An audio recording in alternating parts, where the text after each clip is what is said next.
Now I'd like to turn the program over to Dr. Gerald Nosich, who will introduce our other fellow, the keynote presenter. Please join me in welcoming Dr. Gerald Nosich.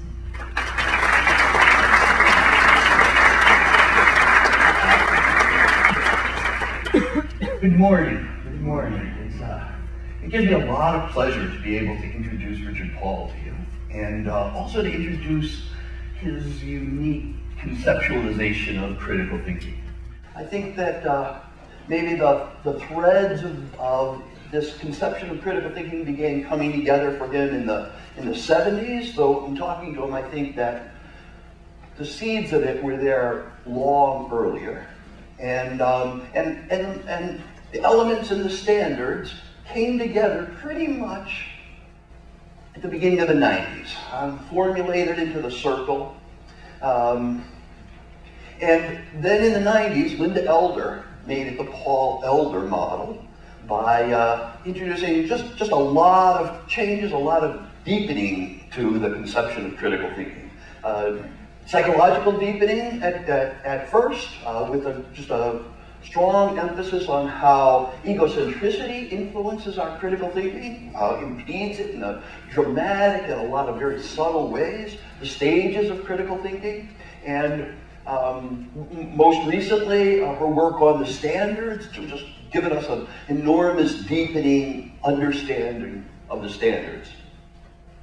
Some of you are here for the first time, and I'm going to be talking about the elements and the standards, and so you may not know what I'm talking about. The elements are the parts of critical thinking. There are 8 categories, 8 terms with synonyms or near synonyms, and they're terms like purpose, assumption, question and issue, implications. They're the things, they're the parts of thinking. So when I reflect on my thinking, those are what I think about. The standards are also what I think about, the other half of what I think about. The standards are the quality part of critical thinking. They're concepts like accuracy, clarity, relevance, depth rather than superficiality.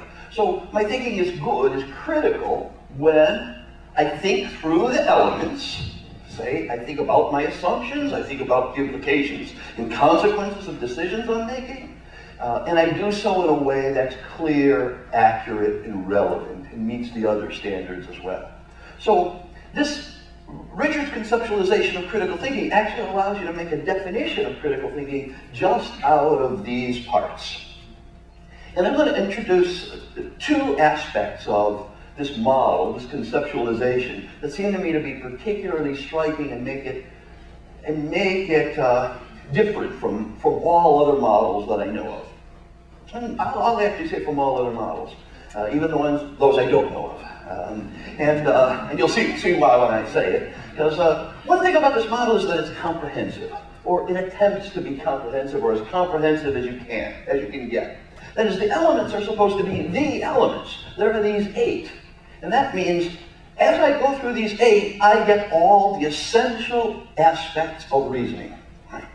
And they're right there. The standards are not complete in the same way. I can't give a complete list of standards, but the standards that we work with at the foundation isolate the 8 or 9 or 10 or 12 most essential, most widespread, most generalizable.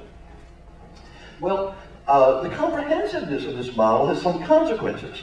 One of them is that every other model of critical thinking that I know of fits comfortably within this model. It's a part, and it leaves other parts out. Scientific method, for instance, sits within this model of critical thinking. I can easily assimilate scientific method in it, but scientific method typically doesn't emphasize some of the elements. For instance, point of view. Often in scientific thinking, you don't look at divergent points of view. And as a standard, often I don't emphasize, if I'm doing my science, I often don't emphasize fairness the same way. I kind of rely on the scientific method, the repeatability of experiments to get unfairness weeded out. I don't want to make too much of a generalization of this. Similarly for other models of critical thinking, nursing processes like that. It fits within critical thinking. Argumentation fits within this conception of critical thinking. So this conception of critical thinking is comprehensive. one of the things that's so great about that is that whether I'm a new student, whether I'm new at engaging in critical thinking, maybe I'm an elementary school student who's introduced to it for the first time, or I'm a college student who's introduced to it for the first time. I won't want to say an administrator who's introduced to it for the first time, but who's introduced to it explicitly for the first time, introduced to the model. One thing it enables me to do is it enables me to ask questions and address issues from all these different angles. Right? And that just has a great benefit. It doesn't mean I always have to address every issue from using all 8 elements, but it means insofar as I've internalized this and taken it to heart, I can. It means I can ask myself, well, what are my assumptions in making this decision? Or what really is the question at issue here? Or what conclusion should I draw? Or how can I interpret your faces as I look at you? Interpretation is one of the 8 elements. So it allows me this breadth. And that, we're all here, I think, because we're interested in different aspects of education, of teaching, of learning. But even if I'm an expert in an area, the elements of reasoning and the standards help me in a dramatic way.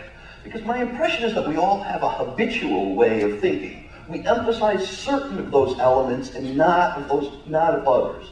Oftentimes our discipline leads us to emphasize certain of those elements and not of the others.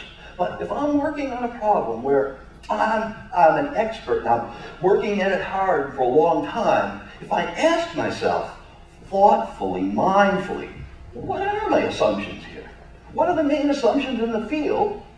And are those assumptions accurate? Or are they deep enough? Do they cover other points of view?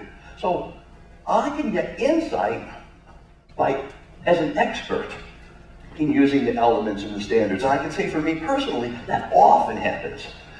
It often happens that something I'm an expert in or well-versed in, like problems in my ordinary life. I go through those elements of reasoning and sometimes I resist. I think, oh, I don't know how to do this. It's a lot of work. But really it's a resistance to looking at my life through those elements. And then when I do it, I virtually always get some insight. So there's this comprehensiveness, this systematicity to the elements and the standards, to the model as a whole. And one other one I want to emphasize, and that's its flexibility. That is, it doesn't just encompass all the parts of thinking and all the qualities of good thinking. It also applies everywhere. That is, you can see from the introduction that Linda made of all the representative departments that are here, right? Of all the areas. This critical thinking, this conceptualization of critical thinking applies deeply well in all of them. It wouldn't be the same if there were other models of critical thinking. That is, you can't take scientific method and apply it to art criticism. I mean, it just doesn't fit right, and people in art criticism feel very uncomfortable with it, and you can feel the stretch of it.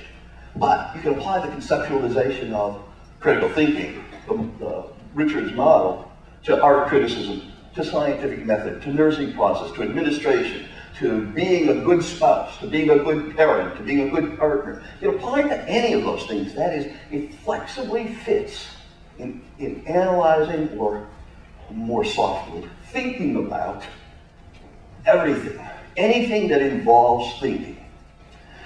Now, the person who pioneered this model is the person I get to introduce today. So it gives me great pleasure now to introduce to you Richard Paul.